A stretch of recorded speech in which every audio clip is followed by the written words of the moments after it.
Merhabalar, kanalıma, videoma hoş geldiniz. Double crepe kumaşımızdan önü kemerli, arkası lastikli pantolon dikeceğiz. Şimdi ölçülerimizi aldık. Benim çalışacağım kalça ölçüsü 116 santim. Bölü 4 yapıyorum. 29 santim. Evet, şimdi öncelikle pantolonumuzun oturuş yüksekliğini iniyoruz. Pantolonumun oturuş yüksekliği 29 santim. 29'dan işaretini alıyorum. Diz boyu 56-58 santim. Pantolonumu çalışacağım boy 98 santim.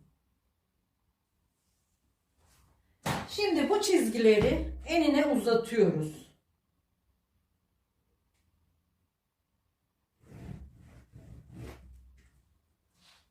Oturuş yüksekliği, diz boyu ve pantolon boyu. Evet arkadaşlar, oturuş yüksekliği nasıl bulunuyor? Oturuş yüksekliği, düz bir zemine oturuyoruz. Belimizden kalçamıza olan aradaki mesafe oturuş yüksekliğidir. Veyahut da kalça bölü 4 yaptığımız zaman çıkan sayı da oturuş yüksekliğimizdir. Evet, şimdi biz çizgilerimizi çizdik. Kalça 116 bölü 4 29 santim artı 1 verelim, 30 santim olsun. Geniş ve rahat bir pantolon olsun. 30 santimi buradan ve belden çiziyorum. İşaretleyip burayı kapatıyorum. Pantolonumun öncelikle ön bacağını çıkarıyoruz. Evet. Şimdi burası kalça bölü 4 yaptık ve baldırımızı bulduk. A ölçüsü içinde baldırımızı 4'e bölüyoruz arkadaşlar. 30 bölü 4 7,5 yapıyor. 7,5'u buradan ön A olarak işaretliyorum. Aynı 7,5'u buradan da işaretliyoruz. Ve buradan 1 santim dışarı çıkma yapıyorum. Belden 1 santim iniyorum. 1 santim de içeri girerek buraya bir işaret alıyorum. Ve cetvelimizle burayı düz bir şekilde birleştiriyoruz. Burayı da pratikçe ağımızı, ön ağımızı çiziyoruz arkadaşlar. Evet. Şimdi diz boy ipimize geliyoruz arkadaşlar. Ütü hattımıza. Kalça bölü 4 ve A ölçüsünün toplamını buradan ölçüyorum, 37 santim. 37 bölü 2 yapıyoruz arkadaşlar. 18,5 santim. Şimdi biz bu 18,5'u şuradan düz kenardan boylu boyunca işaretliyoruz. Bele kadar uzatıyorum. Ütü hattımız. Düz boy ipliğimiz, ütü hattımız. Evet, burayı uzattık. Şimdi diz ölçüsüne geliyoruz. 14 yerleştiriyorum. Paça ölçüsüne gelince paçayı da şöyle 12 santimden istiyorum. Dizle birleştiriyorum. Burayı da öyle birleştiriyorum. Şurayı da, ağımızı da birleştiriyoruz düz olarak cetvelle. Burayı da birleştiriyoruz. Şöyle yuvarlamamız gerekiyor arkadaşlar. Şu şekilde yuvarlayacağız. Şuraları yuvarlayacağız. Ön ağdan 1 santim kadar şöyle içeri girme yapıyorum. Yani buranın ortasını bulup 1 santim kadar içeri doğru çiziyoruz. Evet, şu dıştaki iptal.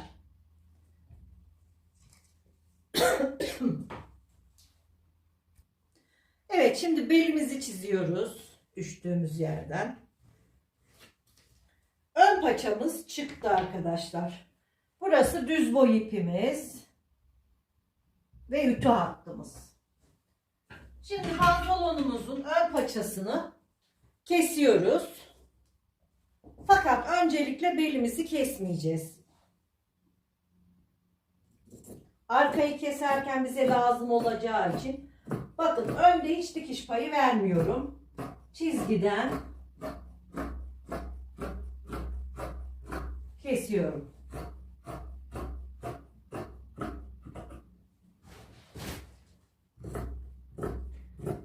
...98 pantolon boyumuz kıvırma payıyla beraber.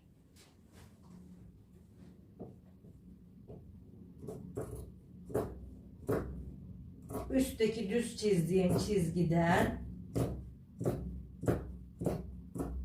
kesiyorum.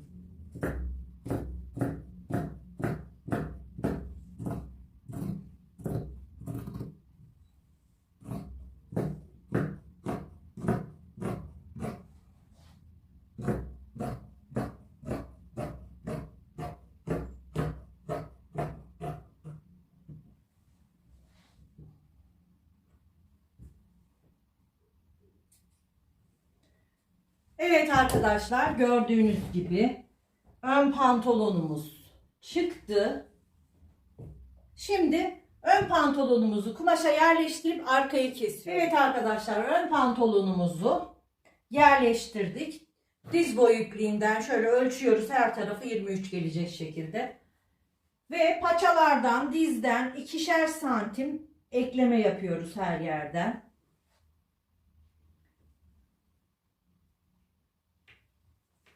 Ütü hattından 4 santim yukarı çıkıyoruz.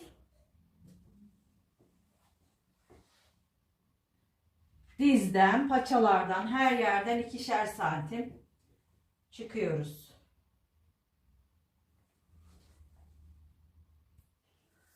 Arka ağ ölçüsüne gelince arka ağ ölçüsünü ön ağımızın 2 katından 1 eksik yapıyoruz. Ön ağımız 7,5'tu. Arka 7,5 artı 2 15 yapıyor. 14 santim. Nereden 14 santim? Şuradan arkadaşlar bakın. Şuradan 14 santim. Şu şekilde işaretliyorum ve buradan 1,5 santim aşağıya düşüyorum.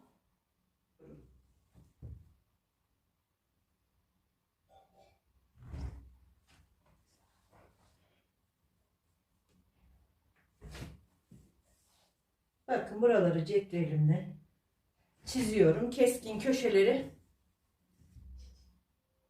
Bakın şu köşeden, çıktığım köşeden şu şekilde arka belimizi yükseltiyoruz.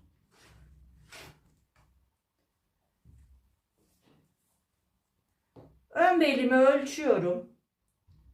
30 santim. Buradan 30 santimi şöyle işaretini atıyorum ve şuraya kadar cetvelimle çiziyorum. Buradan gerisini yuvarlayarak arka ağımızı çiziyoruz. Gördüğünüz gibi. Şimdi riga cetveliyle arka ağımızı kavisini veriyorum. Köşe oluşmayacak bir şekilde. Evet arkadaşlar, arka pantolonumuz da çıktı. Şimdi hemen kesiyoruz.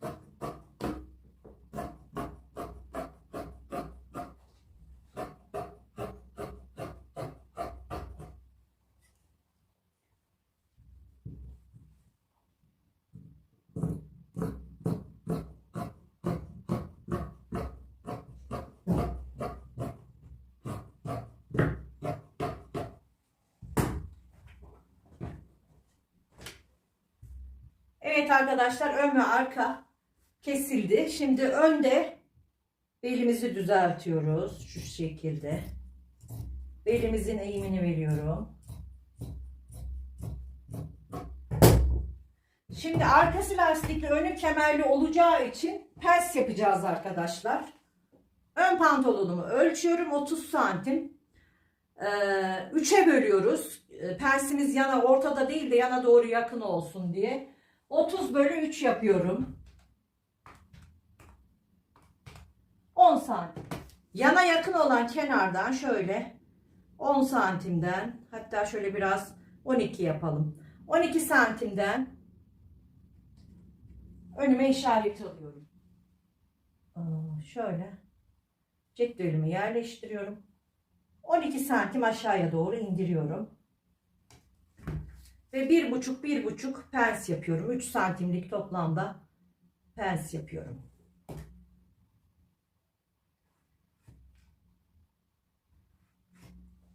Pens uçlarına çıt atıyorum. Takıyorum şu şekilde. Ve çıtlarımdan pensimi öbür tarafa da geçiriyorum. Evet. Şimdi pantolonumuzun kumaşını katlarken düz yüzünü içe almıştık. Arka ağımı dikiyorum. Ön ağımı dikiyorum. Daha sonra bacak arasını dikeceğim. Ön bedenindeki penslerimi diktim. Ağlarımızı diktik. Şimdi pantolonumuzu bu şekilde yerleştiriyoruz. Arkanın yanlarını, evet, pantolonumuzu, yanlarını, bacak arasını diktik. Ve şimdi önünü kemerli, arkasını lastikli yapacağımız için ön için kemerime tela yapıştırdım. Bu da arka için. Şimdi önü ölçüyoruz. Bakın. Şöyle önü ölçüyorum yuvarlayarak belin şekline göre. 49 santim. Bunu 49'dan ayarlıyoruz. Arkayı ölçüyorum. Şöyle tekrar yuvarlıyoruz. Arkaya göre ölçüyorum. Arka ise 58 santim. 58-57 santim. Evet. Şimdi bu arkaya lastik takacağız. Hazırladım. Şimdi ben bu lastiği bu kemere dikeceğim. Sonra da kemerlerimizi birbirine dikeceğiz. Şimdi arka için kemerimi hazırladım bu şekilde. Ön kemerimin içine yerleştiriyorum. Buradan iğneliyorum. Burayı bu şekilde dikeceğim. Aynı şekilde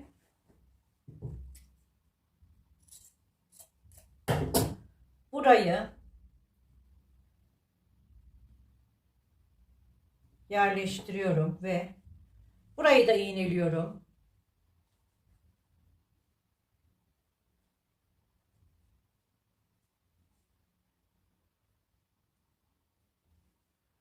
Kemeri şu şekilde ön tarafa, bakın, ön kemerimi yan dikişten tutuyorum.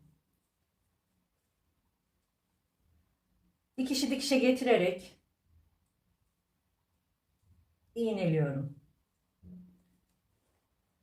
Dediğimiz belimizin kemerini makinede dikiyoruz.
Evet, kemerimizi diktik arkadaşlar.